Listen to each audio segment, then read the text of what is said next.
BJP party BRS party లోపాయికారి ఒప్పందం కుదుర్చుకొని MLC ఎన్నికల్లో పోటీ చేయకుండా బీఆర్ఎస్ పార్టీ ఉందని సిపిఐ జాతీయ కార్యవర్గ సభ్యుడు మాజీ ఎమ్మెల్యే చాడ వెంకటరెడ్డి ఆరోపించారు.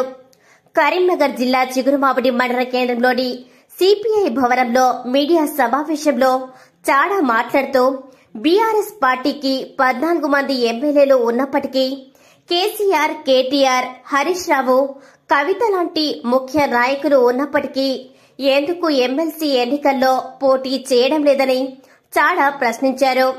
బీజేపీ పార్టీ మతోన్మాద పార్టీ అని, కేంద్రంలో రెండవసారి అధికారంలో ఉన్నప్పటికీ ఇచ్చిన హామీలను అమలు చేయడంలో మోడీ ప్రభుత్వం విఫలమైందని అన్నారు. 2 సార్లు అధికారంలోకి వచ్చిన బీఆర్ఎస్ పార్టీ ప్రజలకు ఏమీ చేయలేదని విమర్శించారు. కాంగ్రెస్ ప్రభుత్వం అధికారంలోకి వచ్చి ఏడాది గడిచినా ఒక్కొక్కటిగా ఇచ్చిన హామీలను అమలు చేస్తూ ప్రజా పాలనను కొనసాగిస్తుందని చాడ హర్షం వ్యక్తం చేశారు. ఉమ్మడి మెదక్, నిజామాబాద్, ఆదిలాబాద్, కరీంనగర్ జిల్లాలోని పట్టభద్రుల ఎమ్మెల్సీగా పోటీ చేస్తున్న కాంగ్రెస్ పార్టీ అభ్యర్థి ఆల్ఫోర్స్ నరేందర్ రెడ్డిని అత్యధిక మెజార్టీతో గెలిపించాలని, నరేందర్ రెడ్డికి సిపిఐ పార్టీ సంపూర్ణ మద్దతు ఇస్తున్నట్లు చాడ వెంకటరెడ్డి తెలిపారు. ఆల్ఫోర్స్ నరేందర్ రెడ్డికి మొదటి ప్రాధాన్యత ఓటు వేసి గెలిపించాలని చాడ వెంకటరెడ్డి విజ్ఞప్తి చేశారు. ఈ కార్యక్రమంలో సిపిఐ పార్టీ మండల కార్యదర్శి నాగెల్లి లక్ష్మారెడ్డి, మాజీ ZPTC Andaswamy, Boini Ashok, Anda Chinnaswamy, single window director Mudrakola Rajaiah, Terala Satyanarayana, Illandula Rajaiah, Vallepu Jampaiah తదితరులు పాల్గొన్నారు. కరీంనగర్ పట్టభద్రుల నియోజకవర్గం అంటే ఉమ్మడి కరీంనగర్, ఉమ్మడి ఆదిలాబాద్, ఉమ్మడి నిజామాబాద్, ఉమ్మడి మెదక్ ఈ 4 జిల్లాల పరిధిలో ఈ పట్టభద్రుల నియోజకవర్గ ఎన్నికలు 27వ తారీఖు నాడు పోలింగ్ జరుగుతూ ఉంది. ఈ ఎన్నికలు కీలకమైనటువంటి తెలంగాణ రాష్ట్రం ఏర్పడి 10 సంవత్సరాలు దాటినాయి. అందులో 10 ఏళ్ల పాటు టీఆర్ఎస్ ప్రభుత్వం అధికారులు కొనసాగింది. నీళ్లు, నిధులు, నియామకాలు, ఆత్మగౌరవ పరిపాలన కొరకు ఏదైతే తెలంగాణ తెచ్చుకున్నది అది అమలు చేయడంలో టీఆర్ఎస్ విఫలమైంది. కాబట్టి దాన్ని గద్దరించి సిపిఐ మరి కాంగ్రెస్ ప్రభుత్వాన్ని బలపరిచి ఇలా అధికారులు రావడంలో దోహదకారి. ఈ ఎన్నికల్లో ఎవరు గెలవాలనే సవాల్.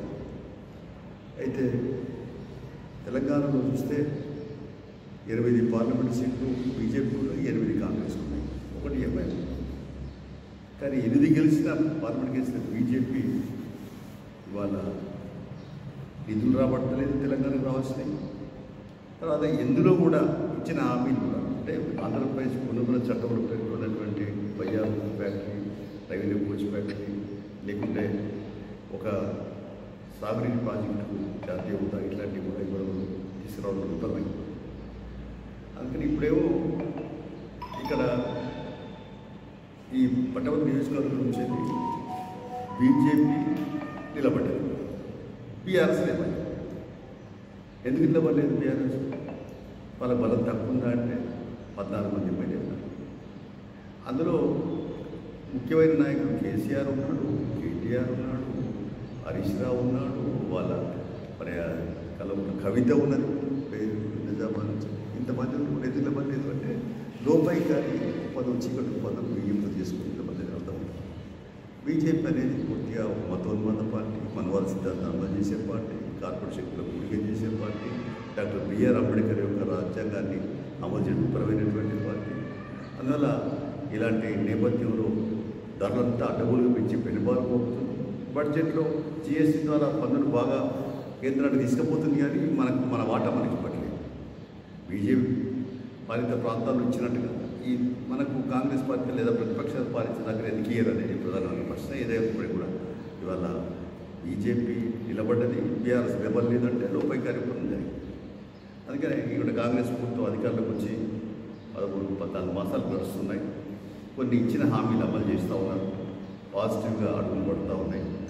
కొన్ని హామీల్లో అమల్లో కొంత ఇబ్బందులు వచ్చినా ఇచ్చిన హామీలు 200 యూనిట్ల వరకు కరెంటు అంటే, లేదా గ్యాస్ సిలిండర్ అంటే, లేకపోతే చిన్న బస్సులు అంటే, లేకపోతే ఇంకా కొంత రుణమాఫీ కాడ కొన్ని ఇబ్బందులు ఉన్నా రుణమాఫీ, లేకుంటే రైతు భరోసా ఈ మధ్యలో అంటే దీని కారణాలు చాలా ఉన్నాయి.